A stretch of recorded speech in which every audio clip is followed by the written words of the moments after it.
Hello friends, आज के इस वीडियो लेक्चर में हम बात करेंगे electric dipoles, electric dipole movements, electric field at an axial point due to dipole and electric field at an equatorial point due to dipole.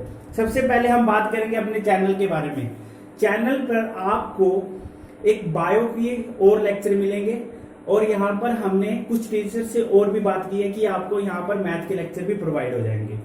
और सबसे पहले आपको थैंक यू कि आपने चैनल को इतना सपोर्ट किया, इसी तरह से आप चैनल को सपोर्ट करते रहे।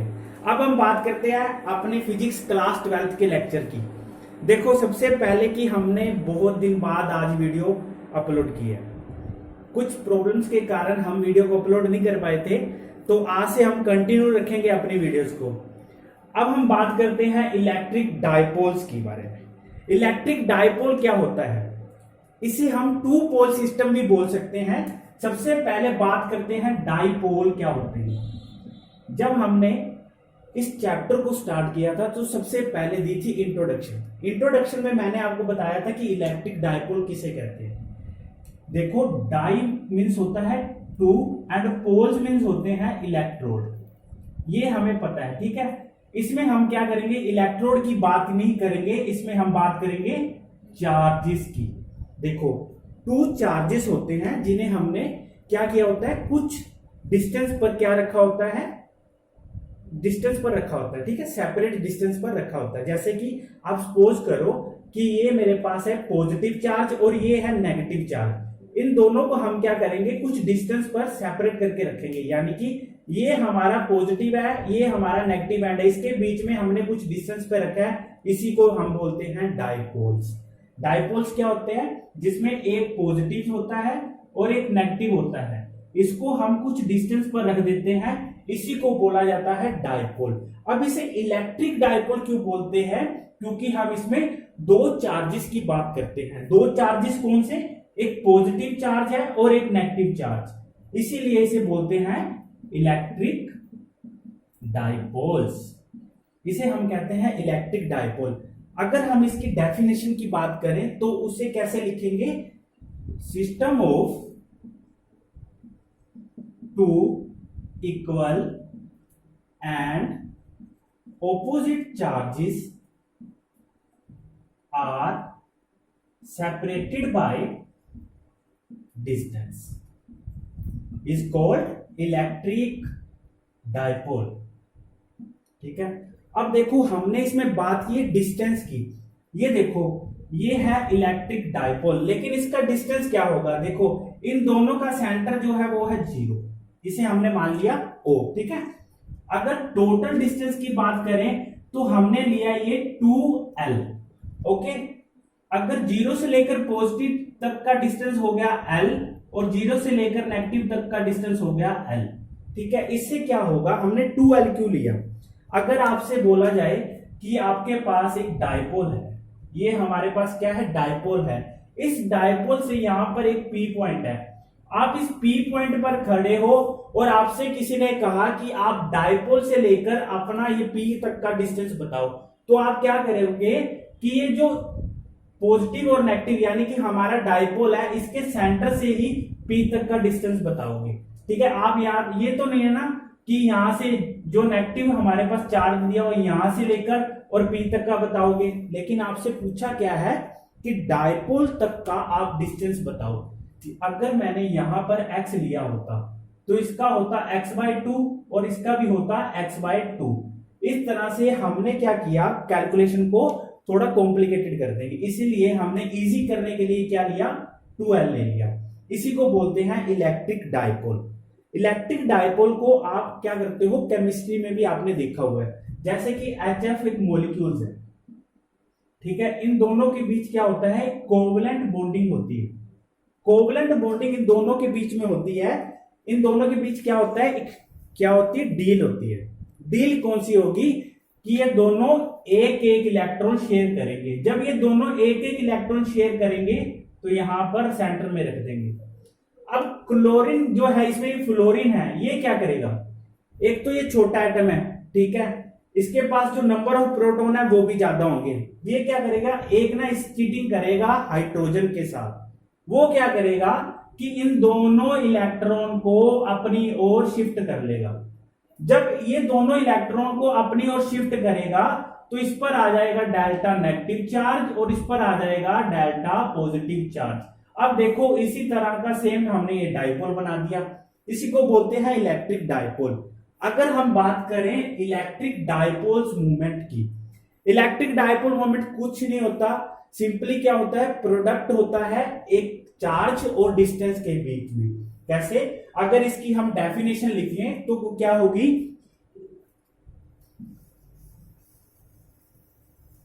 इलेक्ट्रिक फील्ड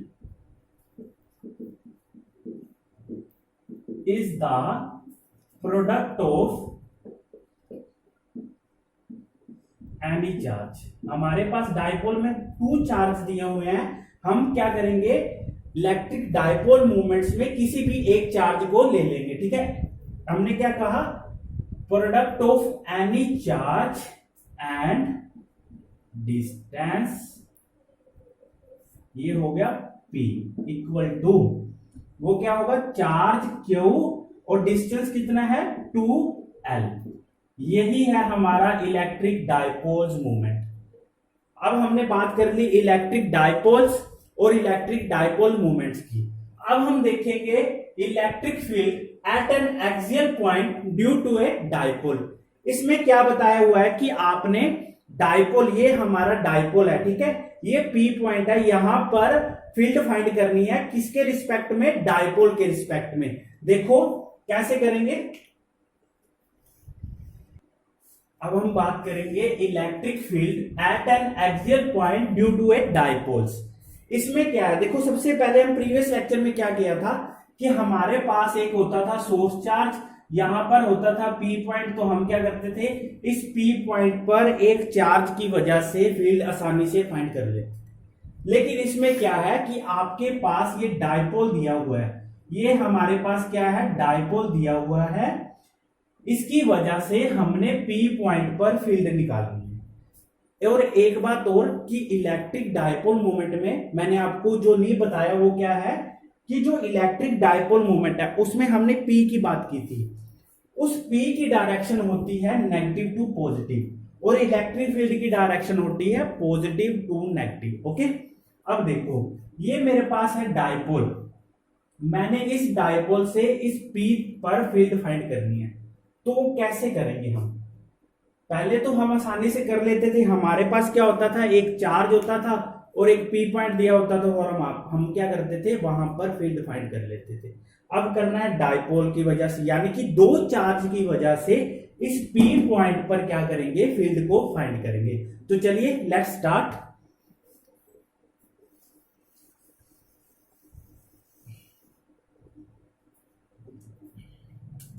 ये देखो, ये है हमारे पास नेगेटिव Q और ये है पॉजिटिव Q, ठीक है, इन दोनों का डिस्टेंस जो है वो है 2L, ये हमारा बन गया डाइपोल।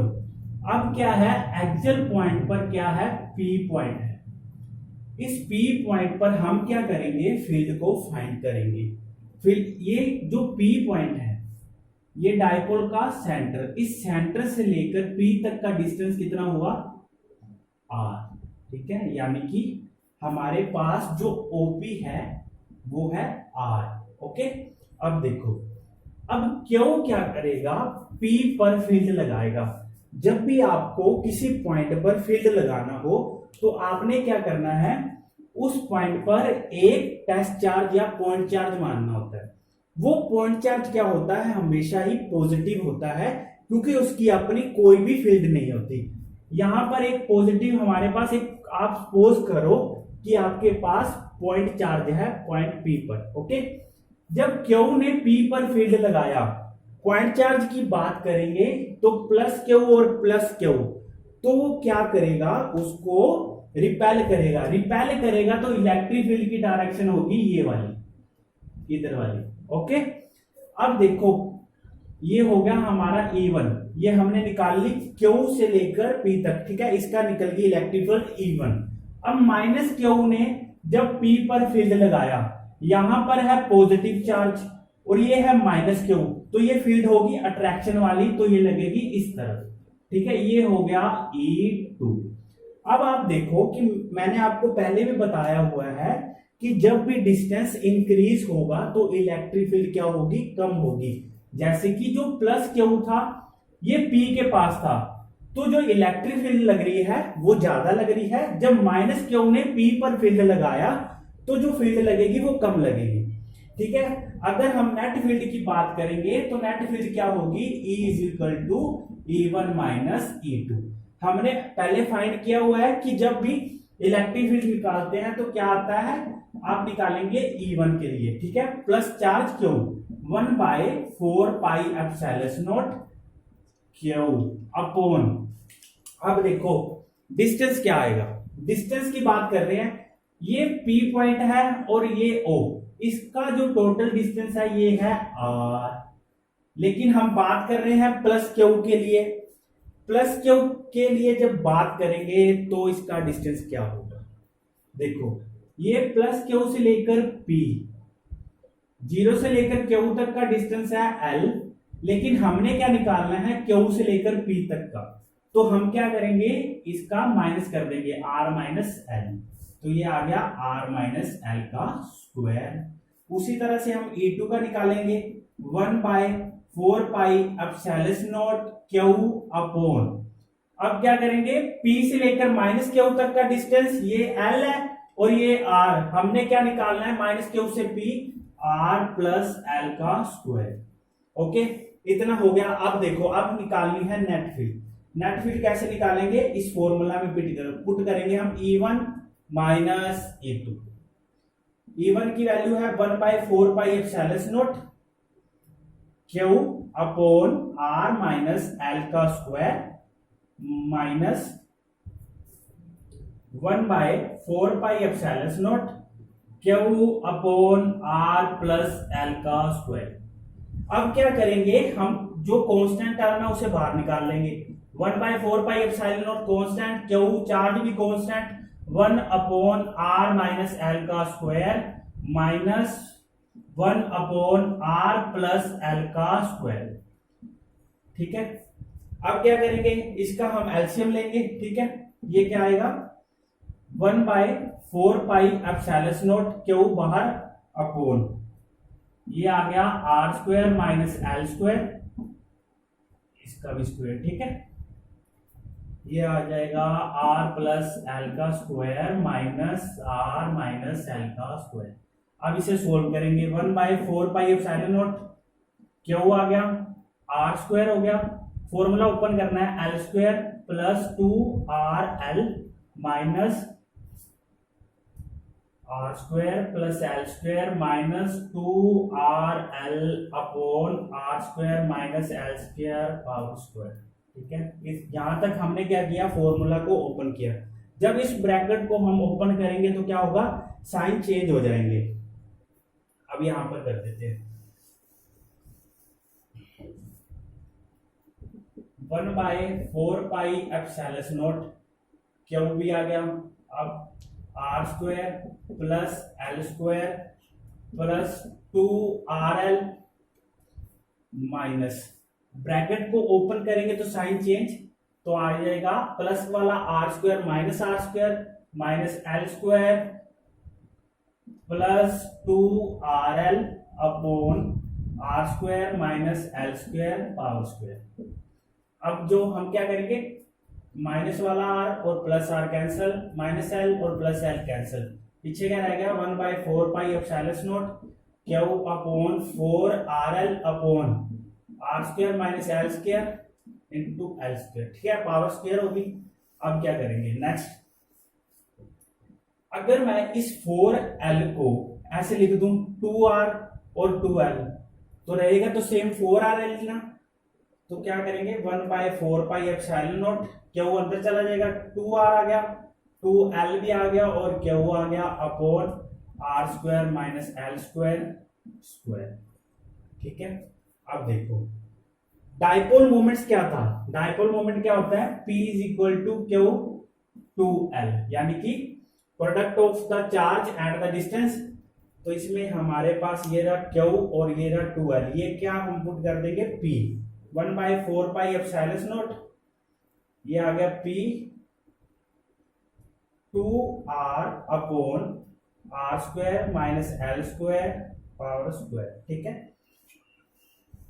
ये आ जाएगा 1/4πε0, 2 भी आ गया p r upon r² minus l² power का स्क्वायर। अब देखो, अब जो डाइपोल है, ये हमारा जो डाइपोल है, इसका जो डिस्टेंस है बहुत छोटा है। अगर P से O की बात करेंगे तो R वाला डिस्टेंस क्या हो गया, बहुत ज्यादा हो गया। जो डाइपोल का डिस्टेंस है बहुत छोटा होगा तो P भी छोटा होगा। अगर ये 2l छोटा है तो ये l भी क्या होगा, बहुत छोटा एज कंपेयर टू R के इक्वल। तो हम क्या करेंगे, इस R जो l है इसको निगलेक्ट कर देंगे। l इज लेस देन क्या हो गया R, तो ये आ जाएगा 1/4πε0 2pr upon r² power square, ठीक है। 1/4πε0 2pr अपॉन r पावर 4, एक r से एक r कैंसल, तो ये हमारे पास आ गया 1/4πε0 2p अपॉन r³। ये हमारे पास फॉर्मूला बन गया electric field at an axial point का, ठीक है। अब हम बात करेंगे इसमें हम वेक्टर की। देखो जो P है ये तो हमें पता है, इसकी जो डायरेक्शन होती है वो नेगेटिव टू पॉजिटिव होती है। अगर हम इस E की बात करें तो इस E की डायरेक्शन कौन सी होगी, देखो ये E1 है। अगर E1 पर 100 फील्ड लग रही है तो E2 पर लग रही है 40। अगर इन दोनों का नेट निकालेंगे तो 60, ठीक है। तो E1 की अगर ये वाली फील्ड क्या हुई ज्यादा, तो फील्ड भी लगेगी इस तरफ, ये है इलेक्ट्रिक फील्ड डाइपोल, ठीक है। अब देखो क्या हमारे पास जो एक्सियल का फॉर्मूला है वो क्या था, E vector equal to 1/4πε0 2p upon r³। अब हमें ये पता चल गया कि जब भी हम एक्सियल पॉइंट की बात करेंगे तो उसमें p वेक्टर और e वेक्टर की जो डायरेक्शन होगी वो एक्सियल पॉइंट में क्या होगी, सेम होगी। अब हम बात करते हैं electric field at an axial point due to a dipole. इसमें क्या करना है हमने कि जो इक्वेटोरियल पॉइंट है ना उस पर फील्ड लगानी है, ठीक है। देखो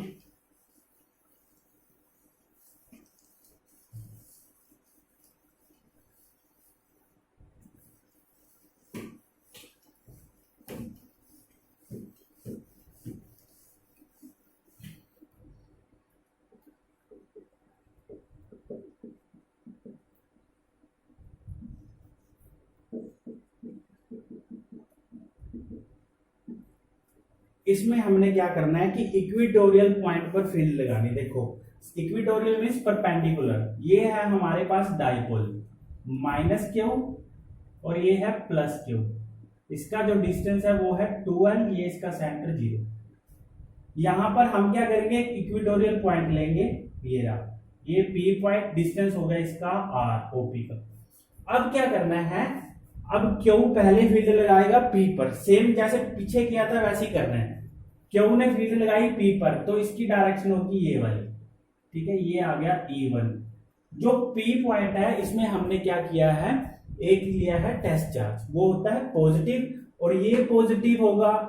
+Q ने जब P पर फील्ड लगाई यानी कि टेस्ट चार्ज पर लगाई तो क्या होगा, ये करेगा रिपल्शन। अगर -Q करेगा तो ये करेगा अट्रैक्शन, ठीक है। इसकी फील्ड इस तरफ और इसकी फील्ड इस तरफ। अब देखो मेन पॉइंट क्या है, इसमें जो फील्ड होगी दोनों की होगी इक्वल, लेकिन जो वेक्टर होगा E1 not equal to E2 होगा।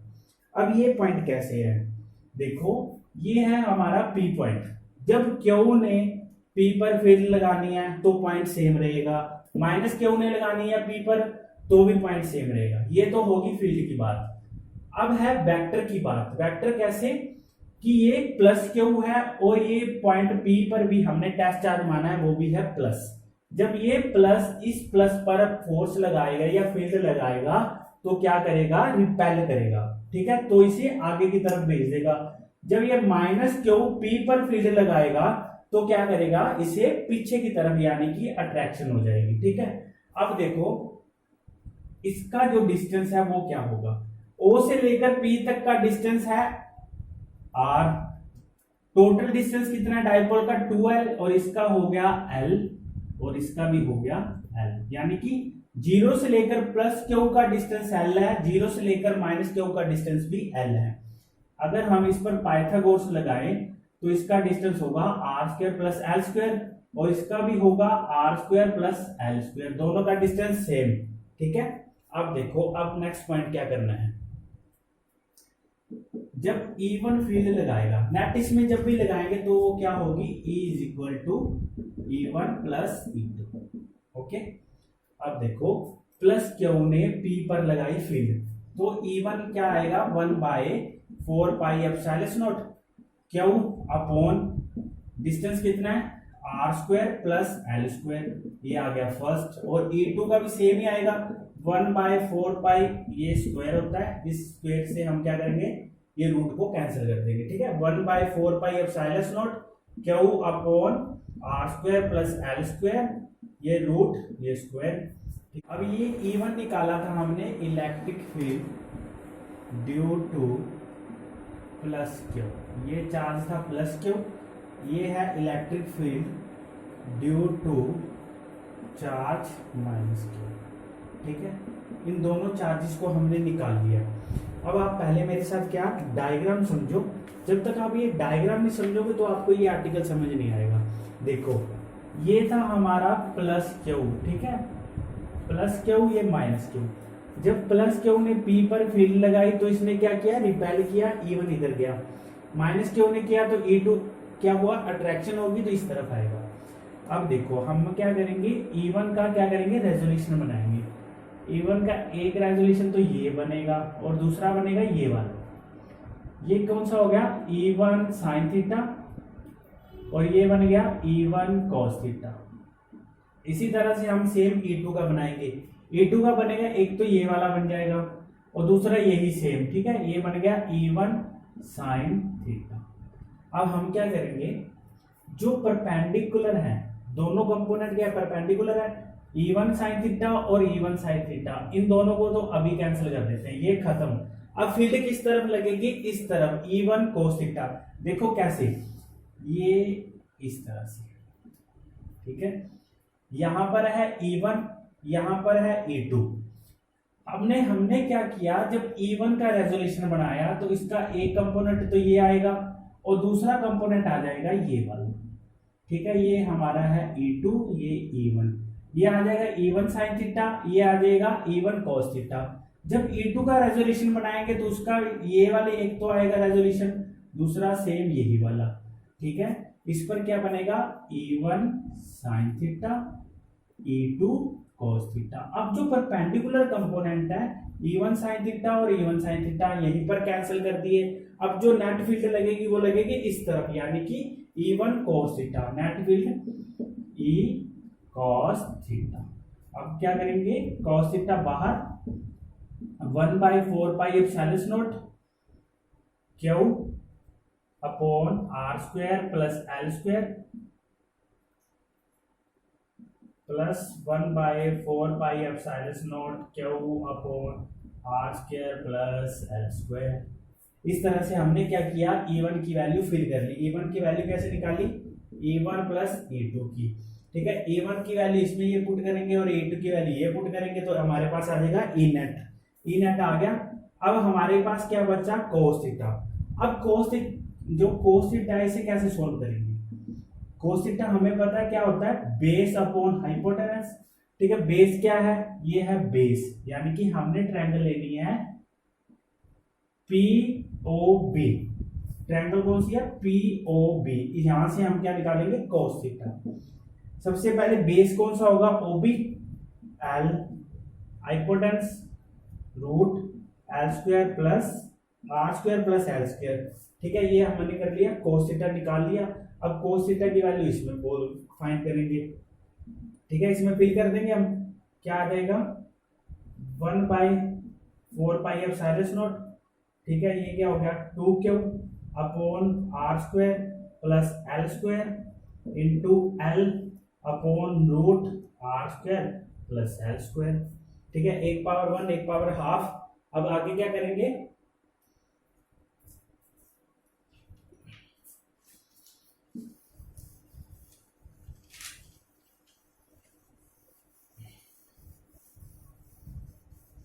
देखो हमने क्या निकाला, पहले देखो, आप दोबारा देखो, ई नेट, ठीक है, ई नेट क्या आया था E1 प्लस E2, इसमें हमने क्या किया, E1 की वैल्यू भी फिल की और E2 की वैल्यू भी फिल की, ये तो हमने कर लिया। फिर हमने क्या निकाला, नेट फील्ड निकालनी थी, जब वो था हमारे पास E cos, इस E1 में हम क्या करेंगे, वैल्यू को फिल करेंगे 1/4 पाई एप्सिलॉन नॉट, ठीक है, क्यू और क्यू 2Q हो गया R square plus L square, ये हमने फिल कर लिया, बाहर आ गया हमारे पास cos थीटा। जब इस cos थीटा को हम सोल्व करेंगे तो हमारे पास cos थीटा की वैल्यू कैसे आई थी, हमने ट्रायंगल लिया था POP, cos थीटा होता है बेस अपॉन हाइपोटेनस, ठीक है, ये कितना हो गया L upon root R square plus L square आ गया, ठीक है, cos थीटा की वैल्यू इसमें फिल कर देंगे 1/4 pi epsilon naught 2Q R square plus L square, ये आ गया L upon root L square plus R square. अब देखो अब क्या करना है, ये हमारे पास कोस, ये तो हो गया कॉन्स्टेंट, ये बाहर चला गया, ठीक है, अंदर क्या आ गया 2Q और L आ गया अपॉन, ठीक है, एक तो पावर है 1, एक की पावर है हाफ, तो कितना हो गया 1/2 प्लस 1, ये हो गया 3/2 R square plus L square 3/2, ये क्या आ गया, ऊपर हमारे पास आएगा P डायपोल मोमेंट 1 बाय, हमें पता ही है डायपोल मोमेंट कितना होता है, P is equal to 2Q into L, P upon R square plus L square into 3/2, ठीक है। आप देखो जो डायपोल है इसके टोटल डिस्टेंस है 2L, लेकिन ये कम है इस R से, तो हम क्या करेंगे, R को निगलेक्ट करेंगे, L को निगलेक्ट करेंगे, L लेस देन R हो गया, तो क्या आ जाएगा 1/4 pi epsilon not P upon, L को निगलेक्ट किया तो आ गया R स्क्वायर पावर 3/2,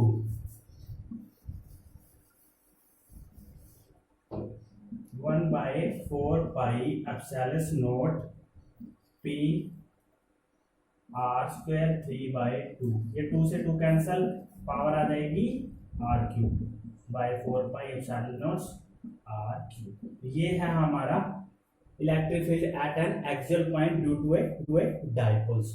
जब हमने क्या किया था, इलेक्ट्रिक जो एक्सियल पॉइंट के लिए निकाला तो हमारे पास क्या आया था, E is equal to 1/4 pi epsilon naught, ठीक है, यहाँ पर था 2P अपॉन में हमारे पास आ गया था R³, ठीक है। अब क्या करना है, जब हम इक्वेटोरियल के लिए निकालेंगे तो वो एक्सियल का होता है half, E equatorial equal to 1/एक्सियल, ठीक है। तो हमारे पास आया था 2P, यहाँ पर आ गया 1P। अब हमें पता चल गया कि जो फील्ड एक्सियल में आ रही है, इलेक्ट्रिक फील्ड जो हम एक्सियल में फाइंड करते हैं, वो इक्वेटोरियल में आकर हाफ हो जाती है। Okay, thank you.